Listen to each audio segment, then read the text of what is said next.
Good morning everyone. Welcome to PW Only IAS. दोस्तों कुछ महीने पहले डोनाल्ड ट्रंप और ज़ेलेंस्की के बीच में बातचीत हुई थी एंड आप सबने इसकी जो वीडियोस हैं वो भी देखी होंगी। उस टाइम के ऊपर मीडिया अलाउड थी, तो जो वीडियोस आई थी उनमें दोनों के बीच में काफ़ी बड़ा एक डिस्प्यूट हो गया था। काफ़ी एक तरह से कैमरा के सामने ही लड़ाई झगड़ा हमें यहाँ पे होता हुआ देखने को मिला था उस टाइम के ऊपर।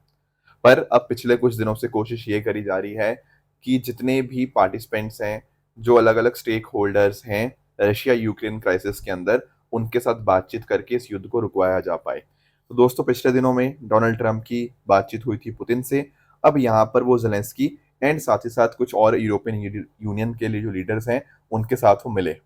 अब ये जो पर्टिकुलर बातचीत है ये काफ़ी अच्छी बातचीत मानी जा रही है, क्योंकि यहाँ पर यूक्रेन भी रेडी हो चुका है कि वो ट्राइलैटरल टॉक्स यहाँ पे कर सकते हैं विद पुतिन। अगर ऐसा होता है कि एक तरफ डोनाल्ड ट्रंप होंगे, उनके साथ में ज़ेलेंस्की और साथ में पुतिन होंगे, तो कोशिश की जा सकती है कि दोनों को एक टेबल पे लेकर आके अकॉर्डिंगली बातचीत करके इस मुद्दे को सुलझाया जा पाए। अब क्या चीज़ें होंगी, उसके लिए एक मुद्दा जो आ रहा है ना, वो ये आ रहा है कि यूक्रेन को ना गारंटी मिलेंगी एक तरह से। गारंटी किस चीज़ की? कि या तो रशिया उनके ऊपर अटैक नहीं करेगा एंड अगर कुछ अटैक किया जाएगा तो नेटो लाइक सिक्योरिटीज़ होंगी। नेटो का पार्ट नहीं बनेगा, पर नेटो के जैसी सिक्योरिटीज़ यहाँ पे यूक्रेन को देने का भरोसा दिया जा रहा है। अब उसकी कंप्लीट डिटेल्स जो होंगी वो आगे जाके हमें पता लगेंगी, एक बार ये सारा एग्रीमेंट जो डील है वो कंप्लीट होती है। तो उम्मीद ऐसी ही है कि आने वाले दिनों के अंदर हो सकता है रशिया यूक्रेन का जो युद्ध है, जो पिछले लंबे समय से चला आ रहा है, वो खत्म हो जाए। इसके अलावा दोस्तों अगर हम बात करें इलेक्शन कमीशन की, तो इंडिया ब्लॉक यानी कि जो ऑपोजिशन के जो लीडर्स हैं, उन्होंने यहाँ पर एक मोशन के बारे में सोच रहे हैं चीफ इलेक्शन कमिश्नर को रिमूव करने के लिए। दरअसल में आप लोगों ने संडे को इलेक्शन कमीशन की प्रेस कॉन्फ्रेंस देखी होगी, राइट? इस प्रेस कॉन्फ्रेंस के अंदर जो हमारे चीफ इलेक्शन कमिश्नर हैं ज्ञानेश कुमार जी, उन्होंने अलग अलग क्वेश्चंस का जवाब दिया। उन्होंने ये बताने की कोशिश करी कि कैसे इलेक्शन कमीशन इंश्योर ये करने की कोशिश कर रहा है कि कैसे भारत के अंदर free and fair electoral process हो। पर कुछ क्वेश्चंस के जवाब उनके काफी कंट्रोवर्शियल रहे, जिन्होंने सोशल मीडिया के अंदर काफी हेडलाइंस भी बनाई। जैसे फॉर एग्जांपल ऑपोजिशन की डिमांड ये थी कि हमें आप जो सीसीटीवी कैमरास की आपकी रिकॉर्डिंग्स हैं, अब वो हमें प्रोवाइड कर दीजिए, ताकि उसके माध्यम से हम ये वेरीफाई कर लें कि किसी बंदे ने 2 बार, 3 बार, 4 बार वोट नहीं डाला, तो अकॉर्डिंगली अपने आप पता लग जाएगा। अब वहाँ पर हमारे चीफ इलेक्शन कमिश्नर ने कहा कि भाई, क्या हम अपनी माताओं का, बहनों का वीडियो इस तरह से किसी को भी दे दें क्या? तो ऐसे कुछ बहुत ही कंट्रोवर्शियल आंसर्स उनके द्वारा दिए गए एंड ऑपोजिशन लीडर्स ये भी कह रहे हैं कि ये तो ऐसे बात कर रहे हैं जैसे भारतीय जनता पार्टी या रूलिंग पार्टी के स्पोक्स पर्सन के तौर के ऊपर। तो जो निष्पक्षता होनी चाहिए ना इलेक्शन कमीशन ऑफ इंडिया के अंदर, वो नहीं रही, ऐसा बहुत सारे हमारे ऑपोजिशन लीडर्स का यहाँ पे कहना था। अब इसीलिए वो सोच रहे हैं कि सीईसी क्योंकि अब इंडिपेंडेंट पर्सन रहे ही नहीं है, तो क्यों ना इनको हम रिमूवल का प्रोसेस इनका यहाँ पे स्टार्ट करें। अब आप लोगों को मुझे ये बताना है कि सीईसी को रिमूव करते कैसे हैं? एक बार कमेंट्स में आप लोग मुझे आंसर करना, ठीक है? I will be very happy to read your comments, right? चलिए दोस्तों स्टार्ट करते हैं। डेट है आज की 19 अगस्त 2025 एंड आप सभी का स्वागत है आज के प्रीलिम बूस्टर न्यूज़ डिस्कशन में। स्टार्ट करने से पहले दोस्तों मैं आप सबको बता दूं कि हमारा जो सीसेट का बैच है वो यहाँ पे स्टार्ट हो चुका है एंड इस बैच के अंदर हम सीसेट का हर एक कंपोनेंट कवर करते हैं। जितनी भी प्रैक्टिस चाहिए, जो नए ट्रेंड्स हैं, एवरीथिंग जो आपको ज़ीरो से लेकर इस बैच के अंदर आपको हीरो बनाने के लिए चाहिए, वो सारा यहाँ पे कवर्ड आपको देखने को मिल जाएगा। तो दोस्तों इस पर्टिकुलर बैच का जो लिंक है नीचे डिस्क्रिप्शन के अंदर मैंने दिया हुआ है, तो वहाँ पर जाकर आप इस कोर्स के अंदर एनरोल कर सकते हैं। इसके अलावा अगर आपको आज के सेशन की पीडीएफ चाहिए, तो पीडीएफ आपको मेरे Telegram channel Rishabh Sharma sir PW यहाँ पर देखने को मिल जाएगी।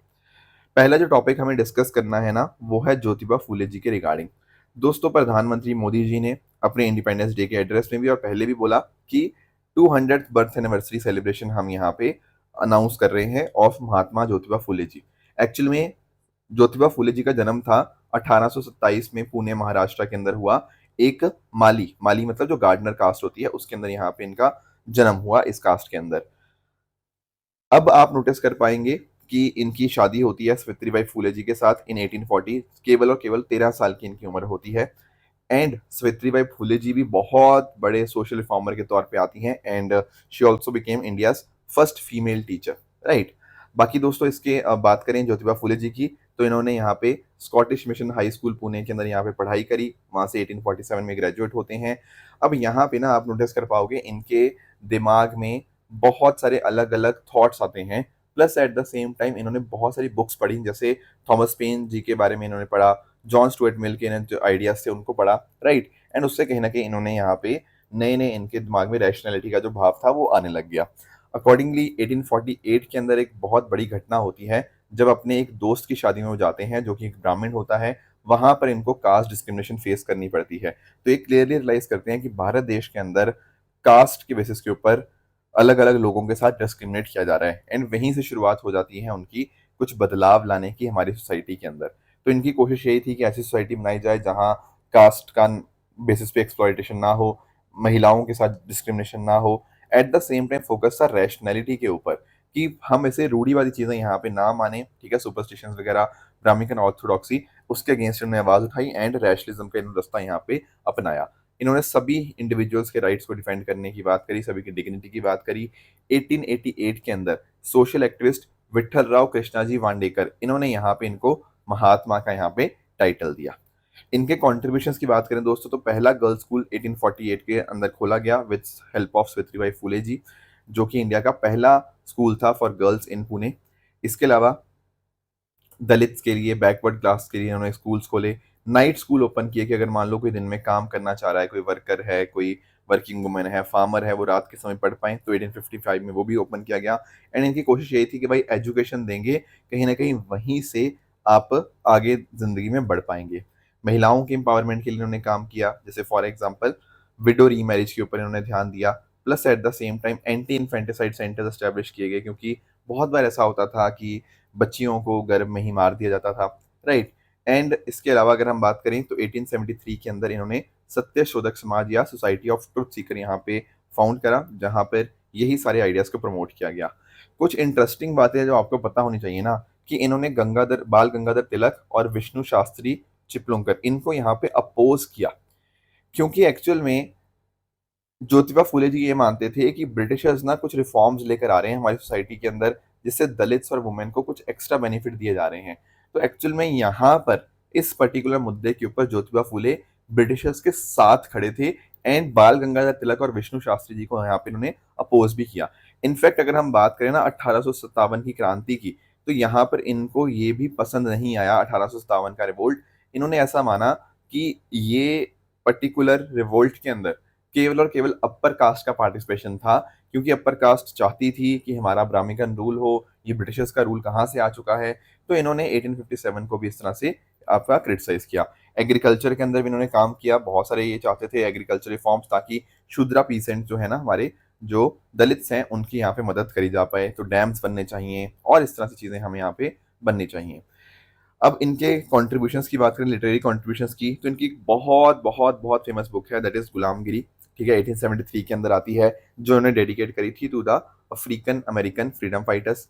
इसके अलावा शेतकरचा असुद, ठीक है, ये फार्मर्स विप इसको बोलते हैं, एग्रीकेरियन डिस्ट्रेस के ऊपर ये बुक थी। उसके अलावा सार्वजनिक सत्या धर्म पुस्तक, ये इनकी फिलॉसफी की रिगार्डिंग बुक थी। यहाँ पे इन्होंने रैशनलिज्म की बात करी, यूनिवर्सल ह्यूमनिज्म की बात करी। उसके अलावा सत्सार, द एसेंस ऑफ ट्रुथ, मानव मोहम्मद, मोहम्मद द मैन, ठीक है? यहाँ पे इन्होंने प्रॉफिट मोहम्मद जी को यहाँ पे एक तरह से उनको प्रेज़ किया था।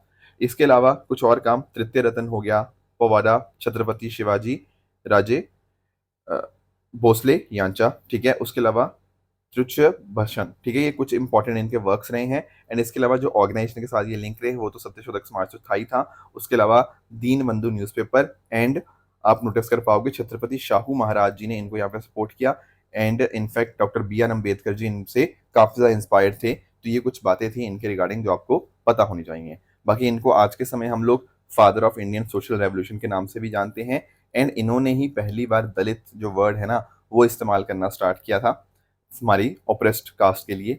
साथ ही साथ सावित्रीबाई फुले जी के साथ मिलकर इन्होंने वुमेन एजुकेशन के लिए काम किया, एंटी कास्ट मूवमेंट यहाँ पे उनकी फाउंडेशन रखी, एंड इस तरह से इनके आइडियाज़ ने भारत के कॉन्स्टिट्यूशन के बनने के अंदर भी बहुत इंपॉर्टेंट रोल प्ले किया। नेक्स्ट हमारा जो टॉपिक है वो है ग्लाइफोसेट के रिगार्डिंग। उसको समझने के लिए हमें सबसे पहले कॉटन के बारे में समझना होगा। दोस्तों कॉटन की जब हम बात करते हैं ना, तो आप लोग जानते होंगे कि कॉटन एक खारिफ सीजन की क्रॉप है। अब खारिफ सीजन का मीनिंग क्या होता है, कौन से मंथ्स के अंदर होता है, इसका आंसर आप मुझे नीचे कमेंट्स में बताएंगे। अब खारिफ सीजन की बात करें या हम कॉटन क्रॉप की खासकर बात करें, तो 21 डिग्री से 30 डिग्री सेंटीग्रेड इसके लिए सबसे बेहतरीन आपको देखने को मिल जाएगा। एंड 50 से 75 सेंटीमीटर की साल भर के अंदर इसको रेनफॉल यहाँ पे चाहिए होती है। देखो कॉटन वैसे तो डिफरेंट डिफरेंट सॉइल के अंदर उग जाता है, नो डाउट अबाउट इट, पर अगर हम बात करें ना ब्लैक सॉइल की, जो ब्लैक क्लेई सॉइल होती हैं, वो सबसे बढ़िया यहाँ पे मानी जाती हैं। पर इसके अलावा भी नदर्न इंडिया के अंदर एलुवियल सॉइल है, वहां पर भी ग्रो हो जाएगा। सेंट्रल इंडिया के अंदर ब्लैक क्ले सॉइल में भी हो जाएगा। सदर्न इंडिया के अंदर आपका mixed black and red soil है, वहां पर भी ग्रो हो जाता है। बट सबसे शानदार जो होती है वो ब्लैक क्ले सॉइल ही इसके लिए होती है। इसके अलावा सैलिनिटी के लिए थोड़ा बहुत टॉलरेंट है, पर अगर किसी जगह के ऊपर बहुत ज़्यादा पानी का भराव हो जाए, वाटर लॉगिंग हो जाए, तो वो कहीं ना कहीं गड़बड़ हो जाती है। इसीलिए सॉइल होनी चाहिए तो वेल ड्रेन्ड सॉइल होनी चाहिए, वो बहुत बहुत ज़्यादा ज़रूरी है। दुनिया में सबसे बड़ा जो प्रोड्यूसर है कॉटन का, वो आपको चाइना देखने को मिलता है। एंड उसके बाद सेकंड नंबर के ऊपर आपको भारत देखने को मिल जाएगा। लगभग 323 लाख बेल यहाँ पे हम इसकी प्रोडक्शन करी हमने 2023-24 के अंदर। तो definitely northern India, southern India, central zone, यहाँ अलग अलग एरियाज के अंदर इसकी यहाँ पे प्रोडक्शन हमें देखने को मिल जाती है। अब आप लोगों ने ना नाम सुना होगा जीएम कॉटन का, ठीक है, जेनेटिकली मॉडिफाइड कॉटन। तो दरअसल में हमारे पास बॉल गार्ड 1, बॉल गार्ड 2 है, ठीक है। ये मॉन्सेंटो एक बहुत फेमस कंपनी है जो सीड्स के रिगार्डिंग काम करती है, तो उसने यहाँ पे इनको डिजाइन किया है। ये पिंक वॉर्म के रिगार्डिंग रेजिस्टेंट है, तो यानी कि ना कहीं यहाँ पर इम्पैक्ट कम होता है। पर एक्चुअल में ना ये तो अलाउड है, ये वाला ball guard 1, ball guard 2 Bharat में अलाउड है।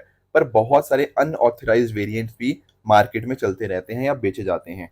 दरअसल में एक ऐसा ही हमें एक अनऑथराइज्ड, अनऑथराइज्ड मतलब जो अप्रूव्ड नहीं है, herbicide tolerant cotton seed variety. Herbicide मतलब जो हर्ब्स को किल करता है, जैसे फॉर एग्जांपल कुछ अलग अलग तरह के, जैसे वीड्स हो गया, ग्रासेस हो गया, उनको मारने के लिए इसका इस्तेमाल होता है। तो ये जो आपका हर्बिसाइड वैरायटी है ना, उसमें ग्लाइफोसेट जो है ना वो भी रेजिस्टेंट है। अब ये अप्रूव्ड है नहीं, पर ये आपका मध्य प्रदेश के धार डिस्ट्रिक्ट और आसपास के एरियाज के अंदर यहाँ पे फिर भी यहाँ पे बिक रहा है। Are you getting the point, कि अप्रूवल है नहीं पर तब भी यहाँ पे चल रहा है। इसीलिए यहाँ पे न्यूज में आपको आज के समय देखने को मिलेगा। तो थोड़ा सा पढ़ लेते हैं। जैसे मैंने आपको बताया, ये हर्बिसाइड ही है एक तरह का, जिससे वीड्स वगैरह मारे जाते हैं। जो सोडियम सॉल्ट फॉर्म होता है इसका, उससे प्लांट ग्रोथ को रेगुलेट करने में एंड कुछ स्पेसिफिक क्रॉप्स को जल्दी पकाने के अंदर यहाँ पे मदद मिलती है। 1970 के अंदर इसको डेवलप किया गया था। एंड इसका केमिकल नेम भी आप देख सकते हो।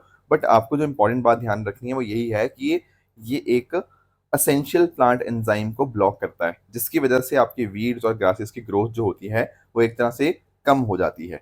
भारत में देखो इसका जो अप्रूवल है ना, वो सिर्फ इस पर्पस के लिए दिया हुआ है कि आप इसको टी प्लांटेशन में इस्तेमाल कर पाओगे, या फिर टी क्रॉप के आसपास का जो एरिया है वहां पर इस्तेमाल कर पाओगे, और कहीं नहीं इस्तेमाल कर सकते। पर इसका इस्तेमाल हम कॉटन सीड वैरायटीज के साथ यहाँ पे कर रहे हैं, जो कि अपने आप में ऑथराइज्ड नहीं है, ठीक है ना। तो फायदा यही है इसका कि सेफ एप्लीकेशन हो पाएगा क्रॉप्स को हार्म किए बिना, ठीक है। Plus at the same time road sides, industrial sites, वहां पर भी लोग लगाते हैं कि थोड़ा वेजिटेशन को कंट्रोल में रखें। पर दिक्कत यही है ना कि हमें नहीं पता इस तरह के चेंजेस की वजह से लॉन्ग टर्म इम्पैक्ट क्या आएंगे, तो इसलिए सरकार अप्रूवल वगैरह देने में थोड़ा सा टाइम लगाती है यहाँ पे इन चीज़ों के रिगार्डिंग। पर अनऑथराइज की वजह से दिक्कत आ जाती है कि फिर अप्रूवल वगैरह का कोई सेंस ही नहीं बनता, राइट। तो ये कुछ बातें थी ग्लाइफोसेट के रिगार्डिंग जो हमें क्लियर होनी चाहिए। आगे आते हैं, नेक्स्ट टॉपिक हमारे सामने स्लाइनेक्स 25 के रिगार्डिंग है। एक्चुअल में ना ये एक एक्सरसाइज है भारत और श्रीलंका के बीच में, जिसको 2005 में यहाँ पे स्टार्ट किया गया था। और ये एक बाईलैटरल, दोनों देशों के बीच में होने वाली नेवल एक्सरसाइज आपको देखने को मिल जाएगी। एंड आप लोग जानते ही होंगे एक्सरसाइज का पर्पस यही होता है कि आपस में बेस्ट प्रैक्टिसेस को शेयर करना, साथ में मिलकर कैसे काम किया जा सकता है, कॉपरेशन बढ़ाना, ये सारी बातें आपको देखने को मिल जाएंगी। पिछली बार का जो एडिशन था ना, वो आपका हुआ था विशाखापट्टनम के अंदर, यानी कि भारत के अंदर पिछली बार का एडिशन जो था वो आपको देखने को मिला था। तो इस बार का कहाँ पे होगा, इस बार हुआ अब कोलंबो के अंदर, मतलब एक साल भारत में फिर एक साल श्रीलंका, इस तरह से यहाँ पे होता है। तो 12वां एडिशन में अभी यहाँ पे भारत की नेवल शिप्स ने यहाँ पे पार्टिसिपेट किया। जिसमें दो फेजेस थे, एक होता है हार्बर फेज यानी कि बंदरगाह फेज, एक होता है सी फेज, आपको देखने को मिल जाएगा। भारत की तरफ से यहाँ पर आईएनएस राणा और आईएनएस ज्योति, इनका पार्टिसिपेशन देखने को मिला। और श्रीलंका की तरफ से एस आपका गजबाहु एंड विजय बाहु, इनका आपको पार्टिसिपेशन देखने को मिला। दोस्तों बात करें भारत और श्रीलंका की, तो भारत श्रीलंका के साथ एक और एक्सरसाइज कंडक्ट करता है, दैट इज एक्सरसाइज मित्र शक्ति। कुछ और एग्जांपल्स भी आप देख लीजिए नेबरिंग कंट्रीज के साथ हमारी एक्सरसाइज के, जैसे बांग्लादेश के साथ हम करते हैं एक्सरसाइज संप्रीति, नेपाल के साथ बहुत ही famous exercise Surya Kiran, Myanmar के साथ IMBEX, ठीक है, थाईलैंड के साथ आपका एक्सरसाइज मैत्री, एंड मालदीव्स के साथ आपके एक्सरसाइज एक्यूबेरिन आपको देखने को मिल जाएगी। तो ये कुछ फेमस एक्सरसाइजेस हैं जो हमें क्लियर होनी चाहिए। आगे आते हैं, India achieves record deep sea dive prelude to Samudrayaan mission. थोड़ा इसको अंडरस्टैंड करते हैं। सबसे पहले मैं आपको ना समुद्रयान मिशन के बारे में एक्सप्लेन कर देता हूँ। दोस्तों समुद्रयान मिशन अपने आप में बहुत बहुत ज्यादा भारत का एक एम्बिशियस प्रोजेक्ट आपको देखने को मिल जाएगा। ये दरअसल में ना भारत का जो डीप ओशन मिशन है उसका ही हिस्सा आपको देखने को मिल जाएगा। अब इसमें क्या हो रहा है, आप जानते हो कि भारत की कोस्ट लाइन काफी बड़ी है, ठीक है, 11,000 किलोमीटर से भी ज्यादा की। अब ये एक्सपैंड हो गई है पिछले टाइम के अंदर, हमने डिस्कस किया भी था इसको। Plus at the same time Bharat का एक्सक्लूसिव इकोनॉमिक जोन जो 200 नॉटिकल माइल्स तक होता है वो भी अच्छा खासा है। तो भारत के लिए बहुत सारी अपॉर्चुनिटीज हैं, जैसे फॉर एग्जाम्पल पॉलीमेटेलिक निड्यूल्स, अलग अलग मैंगनीज, निकल, कॉपर, कोबाल्ट, बहुत सारे अलग अलग एग्जाम्पल्स हैं ये पॉलीमेटेलिक निड्यूल्स। तो हम चाहते हैं उनका सस्टेनेबल इस्तेमाल करना। अब इसके लिए देखो हमारे पास तो डेफिनेटली ये तो है ही है, डीप ओशन मिशन उसी का ही हिस्सा है। मिनिस्ट्री ऑफ अर्थ साइंसेज पूरा का पूरा इस मिशन को गो थ्रू कर रही है। और सिर्फ यही नहीं, सिर्फ आपको यही इंश्योर नहीं करना कि पॉलीमेटेलिक निड्यूल्स आपको देखने हैं, इसके अलावा डीप सी बायोडाइवर्सिटी को प्रिजर्व करना है, ठीक है ना, एक्सप्लोरेशंस करनी है, energy and fresh water from the ocean, ठीक है, अलग अलग टेक्नोलॉजीज हमें देखनी है कि क्या हम डीप सी माइनिंग के लिए हम रेडी हैं या नहीं रेडी हैं। वो सारी चीजें डीप ओशन मिशन के अंतर्गत ही आती हैं। अब उसके लिए एक प्लान पता क्या है, उसके लिए प्लान ये है कि एक 6,000 की डेप्थ तक, 6,000 मीटर, ठीक है, 6,000 मीटर यानी कि ये 6 किलोमीटर बन जाता है। 6 किलोमीटर की डेप्थ तक हम अंदर जाएंगे पानी के, ठीक है, और इसमें आप ह्यूमंस भेजेंगे। Okay okay. तो manned submersible, the word here is manned, इसमें लोग होंगे, ठीक है, मैंड सबमर्सिबल मिशन होगा। अनमैन्ड व्हीकल्स भी हमारे पास होंगे। तो उससे पता क्या होगा, हम लोग यहाँ पे रेडी हो जाएंगे इस पर्टिकुलर इवेंट के लिए। तो 6,000 डेप्थ मीटर की डेप्थ तक हम जाएंगे 2027 में, ऐसा हम यहाँ पे करेंगे। तो फोकस वही रहेगा कि रिसोर्स एक्सप्लोरेशन के ऊपर, बायोडाइवर्सिटी स्टडी हमें करनी होगी, क्लाइमेट रिसर्च करना होगा। तो वो सारे मिशन हैं, ठीक है ना। और इसके लिए हमें लगेंगी लिथियम पॉलीमर बैटरीज, ठीक है, इमरजेंसी एस्केप सिस्टम भी होगा, कुछ गड़बड़ आ गई तो कैसे यहाँ पे उनकी जान बचाई जा पाए। तो इस तरह से हमने मत से 6,000 व्हीकल यहाँ पे डिजाइन किया है, जो कि पानी के 6,000 मीटर की यहाँ पे डेप्थ तक जाएगा। और अपने आप में ये फोर्थ जनरेशन समर्सिबल रहेगा, जिसमें 12 घंटे की एंड्योरेंस और 96 आवर्स इमरजेंसी सर्वाइवल कैपेसिटी यहाँ पे होगी। अब ये सारे ट्रायल्स तो हम 2027 तक कंप्लीट करेंगे। 2027 तक तो हम यहाँ पे अपना इसका समुद्रयान मिशन हमारा कंप्लीट होगा। पर उससे पहले भी तो हमें कुछ तरह के ट्रायल्स वगैरह चाहिए होंगे। Answer is yes. तो दरअसल में ना अभी हमने पता क्या किया है, अभी हमने यहाँ पे फ्रांस की मदद के साथ हमने यहाँ पर अपने 2 एक्वानॉट्स, जैसे आप हवा में जो जाते हैं उनको एस्ट्रोनॉट बोलते हैं, पानी के अंदर जाएंगे उनको एक्वानॉट बोलेंगे। तो जो 2 हमारे एक्वानॉट्स है, राजू रामेश जी एंड कमांडर जितेंद्र पाल सिंह जी, इन्होंने यहाँ पर बहुत इंपॉर्टेंट काम किया है। ये दोनों 4,000 मीटर एंड 5,000 मीटर की डेप्थ तक गए हैं in the Atlantic Ocean with the help of French submersible Nautile, ठीक है। तो फ्रांस ने हमारी यहाँ पे मदद करी है, एंड उसके माध्यम से हमारे जो एक्वानॉट्स थे वो पानी के अंदर गए। तो कहीं ना कहीं हमने ये दिखा दिया कि हम काफी हद तक रेडी हो चुके हैं। जो हमारा समुद्रयान मिशन है ना, वो हम अच्छे से कंप्लीट कर पाएंगे। उसके लिए जो ट्रायल्स चल रहे थे तो डेफिनेटली उनमें हमारा नाम अब यहाँ पे जुड़ चुका है। तो भारत ऐसे उन 6 से भी कम देशों के अंदर जुड़ चुका है जिनके पास डीप सी एक्सप्लोरेशन कैपेबिलिटी आज के समय आ चुकी है। एंड भारत की तरफ से national institute of ocean technology Chennai यहाँ पे काम कर रहा है। एंड अगर हम बात करें फ्रेंच की समर्सिबल नोटाइल जो है, वो वहाँ पे फ्रेंच की तरफ से यहाँ पे आपको देखने को मिल जाएगी। तो डेफिनेटली फिर हम 3 जो एक्वानॉट्स भेजेंगे 2027 के अंदर मत से 6,000 के अंदर, उसके लिए हम काफी हद तक रेडी हैं। ये हमें क्लियरली यहाँ पे दिखा देता है। आगे आते हैं दोस्तों, नेक्स्ट हमारा जो टॉपिक रहेगा, ग्रासलैंड इन्वेडर्स इन दिब्रू साइखोवा नेशनल पार्क। सबसे पहले मैं आपको इस नेशनल पार्क के बारे में थोड़ा एक्सप्लेन कर देता हूँ। दोस्तों ये जो आपका दिब्रू साइखोवा नेशनल पार्क है, ये आपको असम के अंदर देखने को मिल जाएगा, between the Brahmaputra river in the north and Dibru river in the south. तो ये जो पर्टिकुलर नेशनल पार्क है, इसको वाइल्ड लाइफ सेंचुरी डिक्लेयर किया गया था 1995 के अंदर, यूनेस्को बायोस्फीयर रिजर्व 1997 में, एंड नेशनल पार्क 1999 के अंदर इसको डिक्लेयर किया गया था। इसका टोटल एरिया 765 स्क्वायर किलोमीटर है। जो अंदर वाला कोर एरिया होता है वहाँ 340 स्क्वायर किलोमीटर, एंड बाहर वाला जो आपका बफर जोन है वो 425 स्क्वायर किलोमीटर आपको देखने को मिलेगा। एक इंटरेस्टिंग बात जो आपको ध्यान में रखनी है कि जो फेरल हॉर्सेज हैं, फेरल हॉर्सेज वही हॉर्सेज हैं जिनको वर्ल्ड वॉर टू के समय मतलब मिलिट्री हॉर्सेज के जो डिसेंडेंट्स हैं वो 200 के आसपास हैं। तो भारत के अंदर एकमात्र जगह जहाँ पे पाए जाते हैं वो दिब्रू साइखोवा नेशनल पार्क ही है। यहाँ पर आपको moist mix semi evergreen forest, moist mix deciduous forest, grasslands, ये आपको मेजरली आपको देखने को मिल जाएंगे। अब हुआ पता क्या है, यहाँ पर एक सर्वे हुआ, ठीक है। उस सर्वे के अंदर ऐसा पाया गया कि ये जो आपका पर्टिकुलर नेशनल पार्क है ना, यहाँ पर ग्रासलैंड्स ने नंबर्स उनका एक तरह से कम हुआ है। ग्रासलैंड क्यों कम हो रहे हैं? क्योंकि उनको कहीं ना कहीं श्रब लैंड के अंदर कन्वर्ट कर दिया जा रहा है, बायोडाइवर्सिटी का लॉस हो रहा है, right. Plus at the same time इस एरिया के अंदर मैंने आपको बताया था ना, ये जो आपका नेशनल पार्क है, यहाँ पर एक साइड से ब्रह्मपुत्रा रिवर जो है वो फ्लो करती है। अब ब्रह्मपुत्रा रिवर के फ्लो होने की वजह से कई बार फ्लड्स वगैरह आ जाते हैं, और फ्लड्स आने से कहीं ना कहीं जो आपका एरिया है वो इम्पैक्ट होगा ही होगा। उस वजह से आपके ग्रासलैंड्स खत्म होते जा रहे हैं। फिर दूसरा, हम लोगों की गलती भी है, एंथ्रोपोजेनिक रीजंस भी हैं, क्योंकि बहुत सारे ह्यूमन सेटलमेंट्स पार्क के अंदर बन चुके हैं। उस वजह से कहीं ना कहीं ग्रासलैंड्स को हटाया जा रहा है, काटा जा रहा है। तो ये सारे चेंजेस हमें आज के समय देखने को मिल रहे हैं। इसको बोला जा रहा है स्टडी को ग्रासलैंड्स इन फ्लक्स, ठीक है। यहाँ पे land use and land cover changes हमें देखने को मिल रहे हैं। एक जर्नल के अंदर ये स्टडी पब्लिश हुई थी। अब इसमें आप नोटिस कर पाओगे, कुछ एग्जाम्पल आप देख सकते हो कि यहाँ पर ना कुछ इन्वेजिव स्पीशीज भी मिली हैं।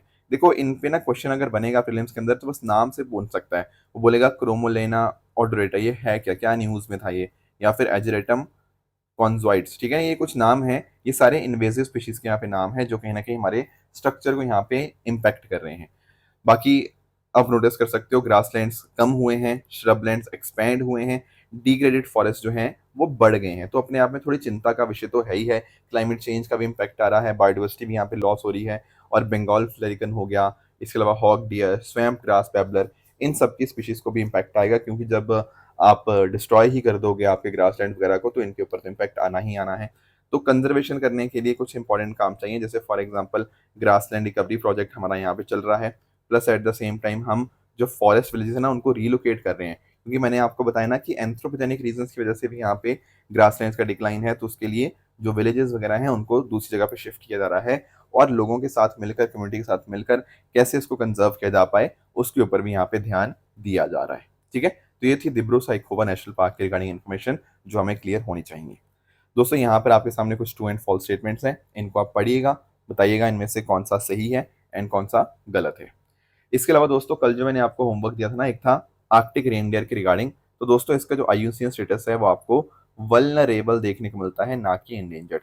इसलिए स्टेटमेंट 1 आपका इनकरेक्ट बन जाएगा। दूसरा कह रहा है श्री अरबिंदो जी कब पौंडीचेरी मूव करे थे to withdraw from active politics. देखो 1905, 1906, 1907 में तो बहुत बिजी थे स्वदेशी मूवमेंट के अंदर, तो ये तो आंसर अपने आप में बिल्कुल गलत है। Answer will be 1910। 1910 में वहां पे पौंडीचेरी मूव करे थे, तो सेकंड स्टेटमेंट इनकरेक्ट हो जाएगा। ताजमहल की दोस्तों बात करें तो दरअसल में डॉर्मेट्री ऑफ मुगल्स ताजमहल को नहीं बल्कि आपका जो हुमायूं स्टॉर्म है ना उसको बोला जाता है, इसलिए थर्ड स्टेटमेंट भी आपका यहाँ पे इनकरेक्ट बन जाएगा, राइट। तो दोस्तों इस तरह से आप सब लोग अपने एंड पे हार्ड वर्क करते रहिए। Thank you so much for joining, all the very best, keep working hard, thank you so much.